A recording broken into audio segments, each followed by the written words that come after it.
Hi, third grade. We're back with Lulu's Mysterious Mission. We're doing a little change of scenery today. Who's with me? Violet. Violet. And she's got her little snuggly pup from, if you remember, what was the other story called? Lulu Walks the dog. Lulu Walks the Dog. So she's here with us today for the next couple chapters of Lulu's Mysterious Mission. So let's see what's going to happen here today, kiddos. Last time, remember, she was headed, she was at her trombone lesson, and Sophia Solinsky was allergic to cats, so she was going to wait outside, remember? All right, so here we go, chapter 10. It starts off with this cool little picture here of Lulu. Remember, she's thinking about her next plan. Maybe we'll find out what her plan's going to be in this chapter. What do you think? All right, so here we go. Lulu made a lot of mistakes during her trombone lesson because her brain was busy with her new plan. And as soon as her lesson was done and she was back upstairs in her room, she sent out messages by email and cell phone. All the messages said the same thing. All of them were sent to Lulu's friend, Mabel. Oh, we've got a new character here. So remember, here she is sending those messages. Maybe they have to do with her plan. This page has a lot of pictures, so I'll read first and I'll show them to you. Do you remember Mabel? Mabel? Of course you don't. Neither do I. But I'm about to. And right now, the most important thing that all of us need to remember about Mabel is that she is the owner of 2 cats. Because Mabel plus 2 cats equals Plan C. Which is why each of Lulu's messages was marked top secret and said, "Bring your cats to my house right now for a sleepover." Though some of them said it like this: "Top Cricket, bring your cats to my house right now for a sleepover." And I'll show you guys what that looks like. She typed it all wrong. While Lulu waited for Mabel, she chanted her chant, and in between verses pondered 3 questions. So let me show you right now how she typed it. Look at that. Oh, watch out, V. Can you guys see? Let me get really close. Where is it? Sorry, right here. See how all these words are incorrect? It's kind of backwards for you guys, but they're all incorrect. So let's take a look at the 4 pictures. Here's the first picture. There she is sending them by cell phone, right? Then we've got her. Oh, there she is. I think that's Mabel with her cats. Then we've got Lulu over here. Oh, look at that face. We know she's planning something. And then here she is again. Look at that face. So there we go. Take a look at those 4 illustrations. I didn't see that plan coming. Eeny, meeny, miny, mo, that babysitter's got to go. Question: how long would it take 2 cats that had been secretly stashed in Miss Solinsky's bedroom to make her start coughing and sneezing and gasping and wheezing? Hot or cold or sun or snow, that babysitter's got to go. Question: how long would it take for her allergy to go from serious to much, much worse? Soon, not later, fast, not slow, that babysitter's got to go. And how long before she had to telephone Lulu's mom and her dad to say, "Cats! I can't live with cats! Your daughter's attacking me with cats! You need to get on the next plane and come home." Up and down and to and fro, that babysitter's got to go. Less than 10 minutes after Lulu had sent out her urgent messages, she looked out her bedroom window and there was Mabel. She was pumping sturdily down the street and balancing in the basket of her bike something craftily covered up by a blanket. What was in her basket? What was in her basket? The cats, right? The cats.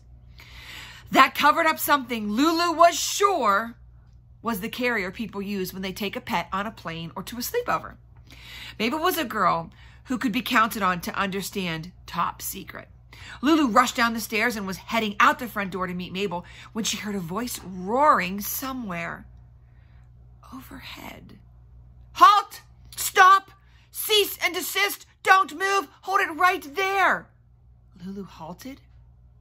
But then the voice continued, "Listen up, Mabel. This means you. Halt or you will be under arrest for trespassing." Lulu ran outside and looked around for Miss Solinsky, whose voice As all of us know, of course, it was.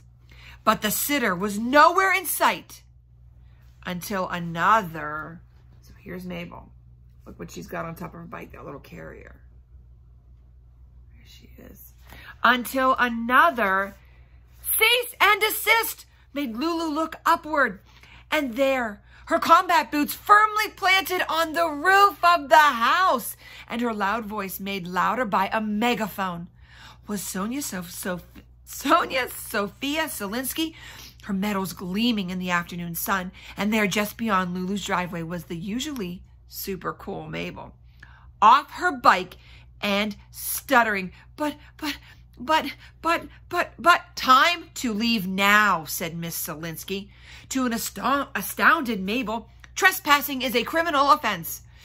Mabel isn't trespassing. I invited her. She's visiting me, said Lulu. What is your problem? No problem, said Miss Selinsky, because I know from your top secret messages, she knows about them, that Mabel has been invited to come here with her cats.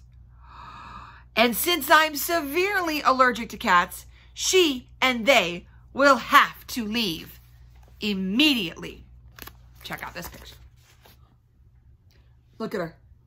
Where she's at. Megaphone, mean face, top of the house. Yikes! Mabel, cool girl though she was feeling alarmed at the possibility of maybe going to prison for criminal trespassing. Sorry, Lulu, she shouted. She shouted, and then, accompanied by meowing sounds from her basket, she jumped on her bike and swiftly pedaled away.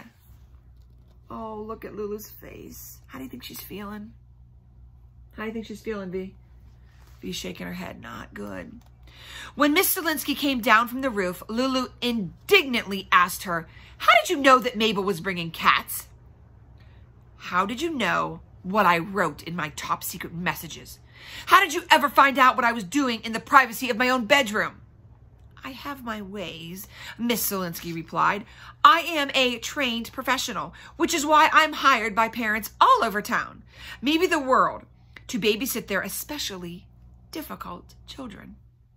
Lulu, more indignant than ever, glared at Miss Selinsky. Give me your glare. Glare. Give me a glare, Bea. Oh, let them see on camera. They can't see you. Give them a glare. Oh, she gives you big eye glare. Are you telling me that my mom and my dad think that I am especially difficult? I'm not, Miss Selinsky broke in, telling you anything. I'm merely pointing out that thanks to my training, I'm able to know when a person is not really sick or is planning to climb out a window and go into hiding, or is writing top secret messages, which, thanks to my training, I'm able to read immediately. Lulu moved on from indignant to outraged. Isn't it rude, she demanded, to read messages that haven't been sent to you? Not as rude as bringing in cats when a person's allergic to them, replied Miss Selinsky, after which the two of them had nothing whatsoever to say till Lulu's bedtime. Chapter 11. Yikes, that was a long chapter. A lot of things happen in this chapter. What's going to happen now? Oh, I didn't see. This was kind of what we call a plot twist. I didn't see this coming. I didn't see this plan coming. But I think Lulu's got to think of another one. So we'll see you next time for chapter. What comes after 10, Bea? 11. 11. Chapter 11. See you next time.